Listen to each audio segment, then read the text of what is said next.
I shouldn't have gone back into that grocery store after closing, but I left my wallet there, and the doors weren't fully locked. That's the part I keep replaying, because if I had just driven home and canceled my cards, none of this would have happened.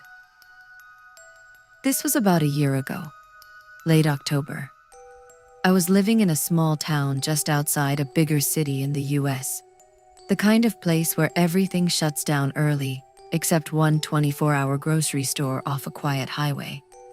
It sat by itself, surrounded by a big, mostly empty parking lot and a few dim streetlights that flickered more than they worked. I had gone there around 10:30 p.m. to grab a few things after work. Nothing unusual. The store was half empty, just a couple of other customers and one cashier up front. I remember feeling tired more than anything. It had been a long day, and I wasn't really paying attention to my surroundings. I got what I needed: frozen food, a drink, and some snacks, and checked out like normal. The cashier barely spoke, just scanned everything, bagged it, and told me the total. I paid, grabbed my bags, and left. It wasn't until I got home, about 15 minutes later, that I realized my wallet was missing. I checked my pockets, my car, even the grocery bags. Nothing. That's when it hit me. I must have left it at the register. I sat there for a minute debating what to do. The idea of driving back was annoying, but the thought of leaving my ID and cards there overnight felt worse. So I grabbed my keys and headed back out. By the time I got there, it was a little after 11. The parking lot looked different now. Completely empty. No cars, no movement. Just that same flickering light near the entrance, buzzing faintly in the quiet. That should have been my first sign to just leave. But I figured maybe the store had closed early or something. Still, I wanted to at least check. I parked near the front and walked up to the entrance. The automatic doors were shut, but not fully. There was a small gap between them, like they hadn't sealed properly. I stepped closer and peered inside. The lights were still on. Everything looked normal. I pushed gently on the door, and it slid open without resistance. That hesitation I felt right then, I wish I had listened to it. The moment I stepped inside, I could tell something was off. Not in an obvious way. It wasn't like the place was trashed or dark or anything dramatic. It was just too quiet. Even for late night. The hum of the refrigerator seemed louder than before. The air felt colder, and there was no one at the register. I stood there for a second, expecting someone to come out from the back or call out to me. Nothing. "Hello?" I said, not too loudly. My voice echoed more than it should have. No response. I walked up to the register and looked around. No wallet. The counter was clear except for a receipt printer and a few plastic bags. That's when I noticed the receipt still sitting half-fed through the machine, like it had been printing something when it stopped. I don't know why, but that detail stuck with me. It felt interrupted. I figured my wallet might have been dropped somewhere near the aisles, so I started walking back into the store. Each step felt louder than usual, my shoes squeaking slightly against the tile floor, echoing down the empty aisles. I kept expecting to hear someone, an employee, another customer, anyone, but there was nothing. About halfway down the first aisle, I heard a sound. A cartwheel. That uneven clicking noise a broken cart makes when it rolls. It was faint, but clear, coming from somewhere deeper in the store. I stopped walking. The sound stopped too. I waited. Nothing.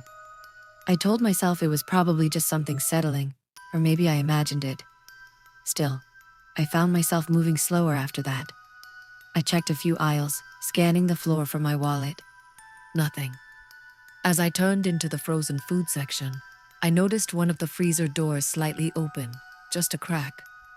That didn't sit right. I hadn't seen anyone else come in. I walked up to it and pushed it closed. The glass made a soft thud as it sealed. That's when I saw movement. Not directly. In the reflection. Behind me. I turned around immediately. No one. Just rows of empty aisles stretching back toward the front of the store. My heart was beating faster now. I stood there for a few seconds, trying to steady myself, when I heard the cart again. Closer this time. That same uneven wheel. Click, roll, click, roll. And then it stopped. Right at the end of the aisle I was in. I didn't want to look, but I did. At the far end, partially obscured by the shelf, I could see the front edge of a shopping cart. Just the corner of it. It wasn't there before. I was sure of that. I waited, expecting whoever was pushing it to step out. No one did. The cart didn't move. It just sat there, barely visible. I told myself it was probably an employee restocking or something, even though I hadn't heard any other noise. "Hey," I called out. "I think I left my wallet up front." No answer. The silence that followed felt heavier than before. I started walking toward the cart slowly. Each step felt like a mistake. When I got close enough to see it fully, I realized something that made my stomach turn. There was no one with it. The cart was just sitting there in the middle of the aisle, empty. And one of the wheels was still slightly spinning. That's when I heard something else. A door. Somewhere behind me. A heavy door, like the kind that leads to a storage room or back hallway. It opened slowly, then closed. I turned around, my pulse racing. The sound had come from the back of the store. I stood there, frozen, trying to decide what to do. Part of me wanted to leave immediately, but my wallet. I kept thinking about my ID, my cards, everything inside it. So instead of leaving, I made the worst decision I could have made. I went toward the sound. The back of the store had a narrow hallway leading to a stockroom and an employee-only area. I had noticed it before during previous visits, but never paid much attention to it. Now, it felt like the only place left to check. As I approached, I could see the door slightly ajar. A dim light spilled out from inside. I hesitated at the entrance. "Hello?" I called again. Nothing. I pushed the door open a little more. The hallway inside was narrow, with concrete floors and exposed pipes along the ceiling. The light flickered slightly, casting uneven shadows along the walls. About halfway down, I saw something on the ground. A wallet. Relief hit me immediately. I stepped inside and walked toward it. It was mine. I recognized it right away. I bent down to pick it up, and that's when I noticed the door at the end of the hallway. It was closed, but there was a small rectangular window in it. And through that window, I could see someone standing on the other side. They weren't moving, just standing there, facing the door, facing me. I couldn't make out any clear details. The lighting was too dim, and the glass had a slight glare, but I could see the outline of a person, completely still, watching. I froze, still crouched with my wallet in my hand. We stayed like that for a few seconds. Then slowly, the figure moved closer to the door, close enough that I could see their face more clearly.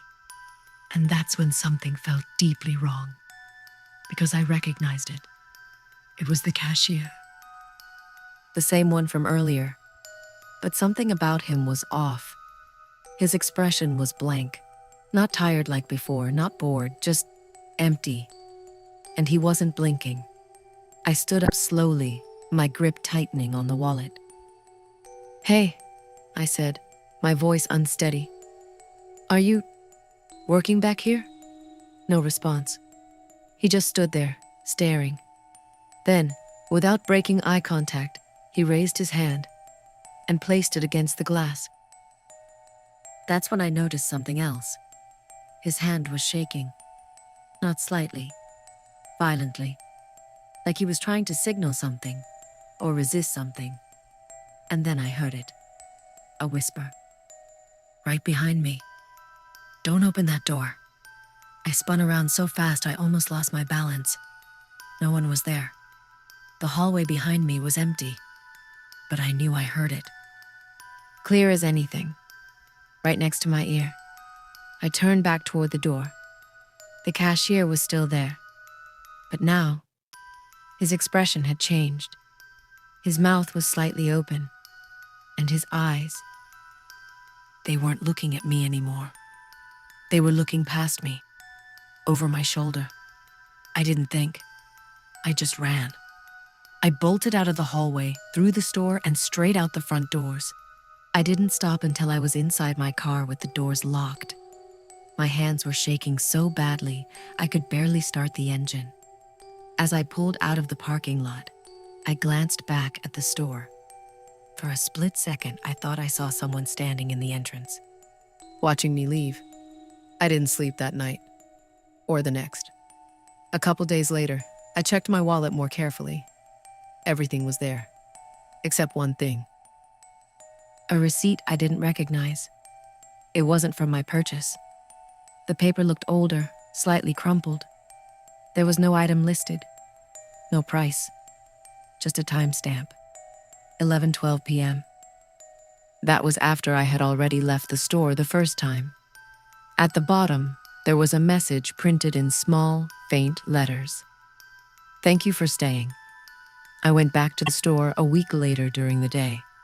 I told myself I needed to make sense of it. Everything looked normal, busy even. Different cashier, different staff. I asked about the guy who worked that night. They told me no one matching that description worked there. Haven't for a while. I didn't push it further. I didn't want to. But sometimes, late at night, I think about that hallway, about that door, about the look on his face, and the way he was staring past me. Because whatever was behind me that night, it wasn't trying to get in. It was already out. I remember the exact moment I realized something was wrong. It was when the cashier scanned my items and paused for just a second too long while looking at me. Then he asked, "You said you came in alone, right?" I nodded, confused. At that point, I hadn't noticed anything strange. I had just walked into the store like any other night, grabbed a few things, and headed to checkout.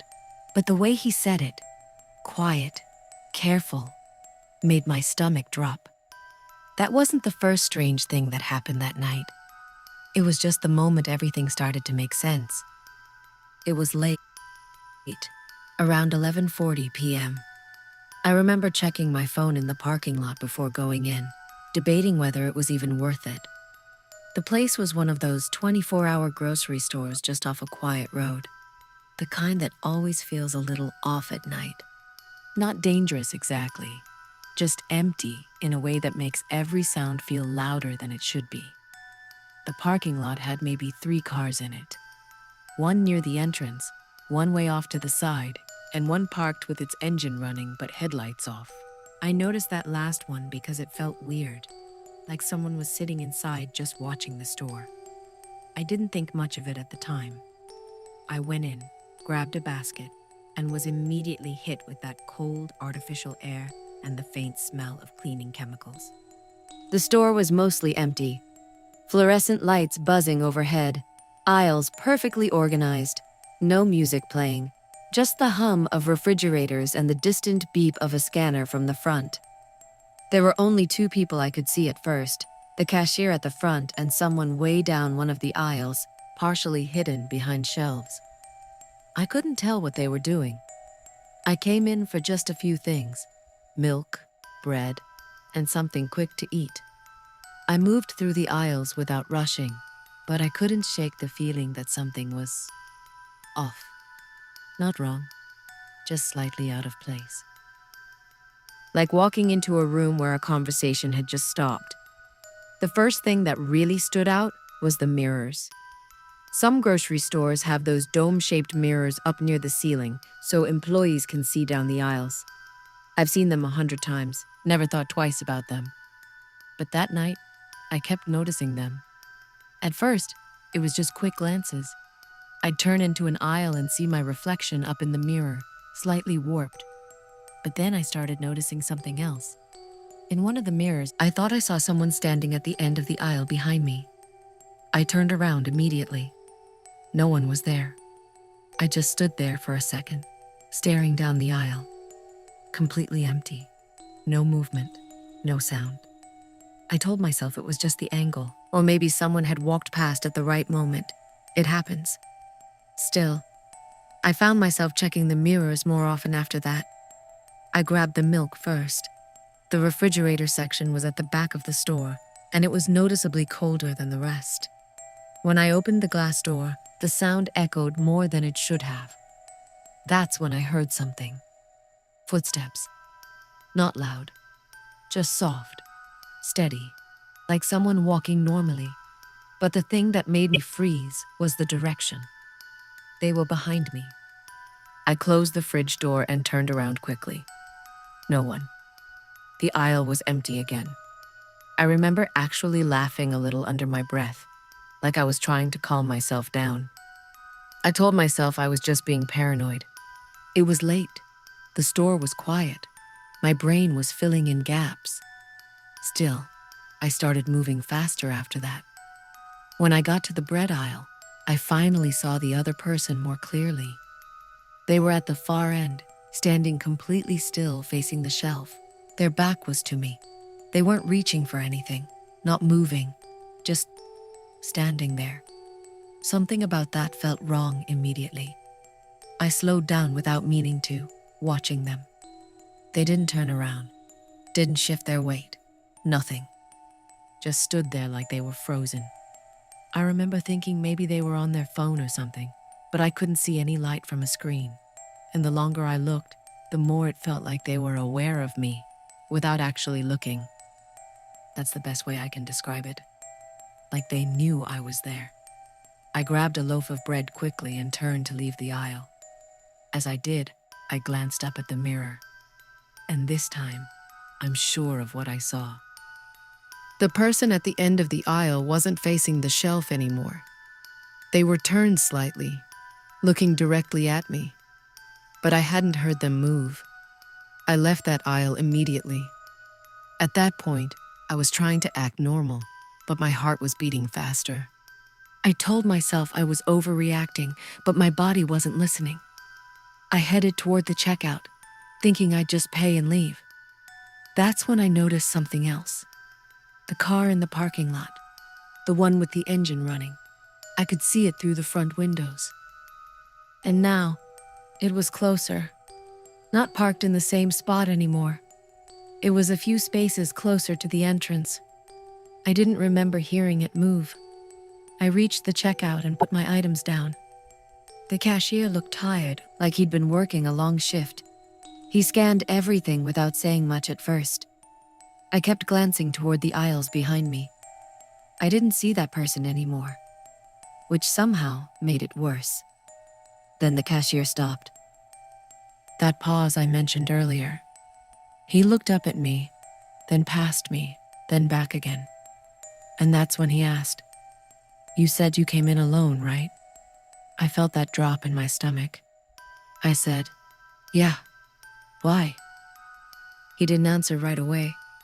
Instead, he leaned slightly to the side, trying to look around me, like he expected someone to be standing there. Then he said quieter, "Because you've been talking to someone since you walked in." I didn't understand what he meant at first. "I haven't been talking to anyone," I said. He frowned. Not confused, more like concerned. "I saw you on the cameras," he said. "You kept stopping, turning around, like you were responding to someone. In the milk aisle, you actually stepped aside like you were letting someone pass." I felt my chest tighten. "I didn't," I said immediately. "There wasn't anyone there." He stared at me for a second, like he was trying to decide something.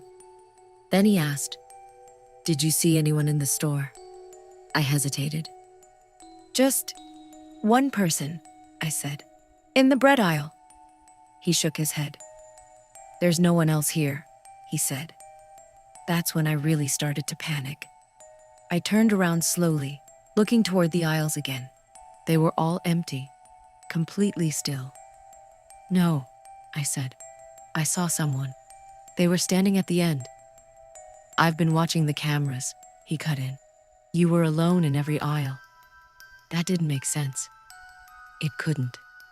I knew what I saw. He finished scanning my items, but neither of us said anything for a few seconds. Then he leaned in slightly and said something that made everything worse. "There's one camera we don't have access to from here," he said. "It's in the back storage hallway. Only the manager can view it." I didn't understand why he was telling me that, until he added, "A couple minutes ago, I saw something move past the entrance to that hallway." I felt cold. "Like what?" I asked. He hesitated. "Like someone stepping out of view." At that point, I just wanted to leave. I paid quickly, grabbed my bag, and headed for the door. As I pushed it open, I glanced back one last time. The cashier was still watching me, but not just me. He was looking slightly to the side, like he was watching someone standing right next to me. I stepped out into the parking lot, and the air felt warmer, but not in a comforting way. The car that had been running earlier was now parked directly across from the entrance. And as I walked toward my own car, I noticed something that made me stop. The driver's seat was empty, but the engine was still running. I didn't stick around. I got into my car, locked the doors immediately, and started the engine. As I pulled out, I glanced one last time at the store. Through the glass, I could see the cashier still standing there. And for just a second, I thought I saw him talking to someone, standing in front of him, right where I had been. I didn't go back to that store after that. For a while, I convinced myself it was just a misunderstanding. Maybe the cashier was mistaken. Maybe I imagined things. Late night, empty store, my mind playing tricks on me. But that explanation didn't last long. Because when I got home, I found something in my grocery bag that I didn't buy. It was a second receipt, folded neatly between the items. I opened it, expecting it to be a mistake. But it wasn't mine. It had only one item listed. No description, just a blank line where the product name should be. The price was $0. And at the bottom, under the total, there was a note printed in faint, almost faded text. Customer served. No timestamp. No cashier ID. Nothing else. I still have that receipt. I've compared it to others from the same store. It doesn't match their format, not even close. And sometimes, I catch myself thinking about what the cashier said. That I had been acting like I wasn't alone. That I had been stepping aside for someone. Responding to something. The part that keeps me up at night isn't what I saw. It's what I might have been reacting to without realizing it. Because if the cameras are right, then I wasn't just imagining things. I was interacting with something that wasn't there. And somehow, it followed me all the way to checkout.